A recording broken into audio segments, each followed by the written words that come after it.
मित्रांनो, पुन्हा एकदा आपल्या चॅनलवर तुमचं स्वागत आहे. आज आपण पाहणार आहोत नवीन टाटा टियागो 2026 फेसलिफ्ट. ही गाडी दुसऱ्या बेस व्हेरियंट प्युअर मध्ये आहे. या सविस्तर व्हिडिओमध्ये आपण जाणून घेणार आहोत की टियागो फेसलिफ्ट मध्ये किती व्हेरियंट्स उपलब्ध आहेत, कोणते इंजिन पर्याय मिळतात, स्मार्ट व्हेरियंटच्या तुलनेत प्युअर व्हेरियंट मध्ये कोणती अतिरिक्त फीचर्स मिळतात, किंमत किती आहे, मायलेज किती मिळते आणि इतर सर्व महत्त्वाची माहिती. त्यामुळे व्हिडिओ शेवटपर्यंत नक्की पहा. आणि जर तुम्ही पहिल्यांदा चॅनलवर आला असाल तर चॅनलला नक्की सबस्क्राईब करा. चला व्हिडिओला सुरुवात करूया. सर्वप्रथम व्हेरियंट्स बद्दल बोलायचे झाले तर टाटा टियागो फेसलिफ्ट मध्ये एकूण 6 व्हेरियंट्स उपलब्ध आहेत. स्मार्ट, प्युअर, प्युअर प्लस ए, क्रिएटिव्ह आणि क्रिएटिव्ह प्लस. आपण पाहत असलेली गाडी प्युअर म्हणजे दुसरा बेस व्हेरियंट आहे. इंजिन पर्यायांबद्दल बोलायचे झाले तर 1.2 लिटर 3 सिलेंडर पेट्रोल इंजिन आणि सीएनजी असे 2 पर्याय उपलब्ध आहेत. ही गाडी सीएनजी व्हेरियंट आहे. पेट्रोल आणि सीएनजी दोन्हीमध्ये फीचर्स जवळपास सारखीच आहेत, फक्त इंधनाचा फरक आहे. किमतीबद्दल बोलायचं झाले तर प्युअर पेट्रोल व्हेरियंटची एक शोरूम किंमत सुमारे 5.5 लाख रुपये, तर प्युअर सीएनजी व्हेरियंटची किंमत सुमारे 6.5 लाख रुपये आहे. या दोन्हीमध्ये ऑटोमॅटिक ट्रान्समिशनचाही पर्याय उपलब्ध आहे.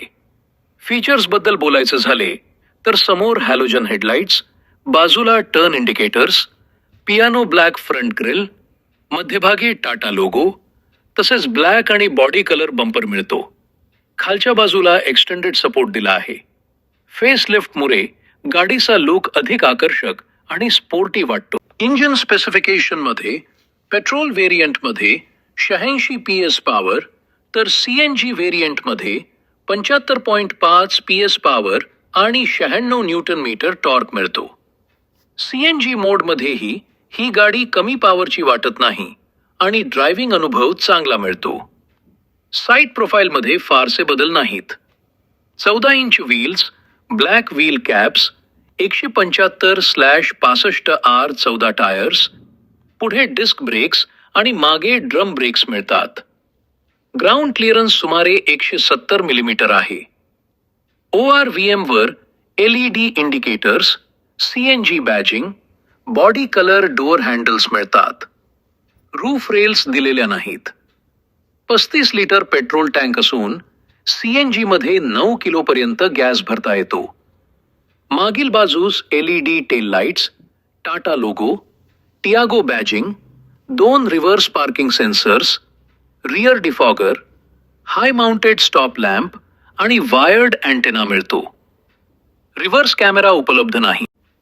बूट स्पेस बद्दल बोलायचं झाले तर सीएनजी मुळे बूटमध्ये टँक असल्याने जागा कमी मिळते. पेट्रोल व्हेरियंटमध्ये 262 लिटर बूट स्पेस उपलब्ध आहे. पार्सल ट्रे नाही, पण दोन्ही बाजूंना 3 किलोपर्यंत वजन सहन करणारे हुक्स दिले आहेत. आता इंटिरियर पाहूया. मागील दरवाजांवर ड्युअल टोन ब्लॅक आणि grey finish, soft touch fabric armrest, piano black finish, silver door handles, बाटली ठेवण्याची जागा मिळते. मागे स्पीकर्स नाहीत, पण पुढे 2 स्पीकर्स मिळतात. मागील सीटवर 2 प्रौढ आणि 1 मूल आरामात बसू शकतात. 3 प्रौढ बसल्यास थोडी अडचण होऊ शकते. रियर AC वेंट्स नाहीत. फिक्स्ड हेडरेस्ट, आरामदायी dual tone seats, grab handles आणि सर्वात महत्त्वाचे म्हणजे 6 एअरबॅग्स उपलब्ध आहेत. सर्वप्रथम दरवाजांबद्दल बोलायचं झालं तर इथे पुन्हा एकदा तुम्हाला ब्लॅक आणि ग्रे अशा ड्युअल टोन फिनिशिंग मध्ये डोअर्स मिळतात. इथे नवीन टियागोची स्क्वेरल बॅजिंग पाहायला मिळते. तसेच floating armrest, soft touch fabric finishing आणि पियानो ब्लॅक फिनिशिंग दिली आहे. 4ही power window controls, window locking button आणि सॅटिन सिल्वर फिनिश मधील डोअर हँडल्स मिळतात. याची डिझाईन खूपच आकर्षक आहे. या व्हेरियंट पासून सर्व मॉडेल्समध्ये इलेक्ट्रिक ऍडजस्टेबल ORVM मिळतात, त्यामुळे हे एक अतिरिक्त फीचर म्हणता येईल. आता ड्रायव्हर सीट बद्दल बोलायचं झालं तर या व्हेरियंट पासून हाईट ऍडजस्टमेंटची सुविधा मिळते. हेही एक अतिरिक्त फीचर आहे. सीट्स ड्युअल टोन फिनिशिंग मध्ये बकेट टाईप आणि खूप आरामदायी आहेत. मात्र पुढच्या पॅसेंजर सीटसाठी हाईट ऍडजस्टमेंट मिळत नाही, त्यामुळे ती गोष्ट थोडी निराशाजनक वाटते. पण एक फीचर नक्कीच व्हॅल्यू फॉर मनी आहे, ते म्हणजे अंडर थाय एक्सटेंडेड सपोर्ट. लांबच्या प्रवासात हा सपोर्ट खूप आरामदायी ठरतो.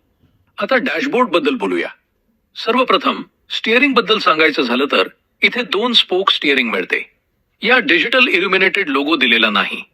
डाव्या बाजूला स्टिअरिंग ऑडिओ कंट्रोल्स या व्हेरियंट पासून मिळतात. त्यामुळे हेही एक अतिरिक्त फीचर आहे. इन्स्ट्रुमेंट क्लस्टर मधील फीचर्सही इथून कंट्रोल करता येतात. तसेच टिल्ट ऍडजस्टमेंटसह स्टिअरिंग मिळते. इथे डायनामिक आयलंड बेस व्हेरियंट पासूनच मिळते. मात्र या दुसऱ्या व्हेरियंट पासून त्यामध्ये ब्लूटूथ कनेक्टिव्हिटी मिळते.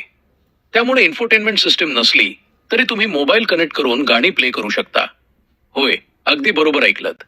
यामध्ये पुढील बाजूस 2 स्पीकर्स आणि स्टिअरिंग ऑडिओ कंट्रोल्स दिले आहेत. त्यामुळे गाणी ऐकण्याचा अनुभव या किमतीत खूपच चांगला मिळतो. ड्रायव्हर ओरिएंटेड एससी वेन्सही इथे दिले आहेत आणि त्यांची डिझाईनही आकर्षक आहे.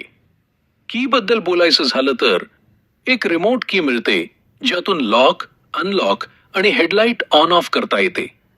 याशिवाय एक साधी कीही दिली जाते. डॅशबोर्ड ड्युअल टोन फिनिशिंग मध्ये असून तो खूप प्रीमियम वाटतो. बेस मॉडेल पासूनच सॉफ्ट टच फॅब्रिक फिनिशिंग मिळते.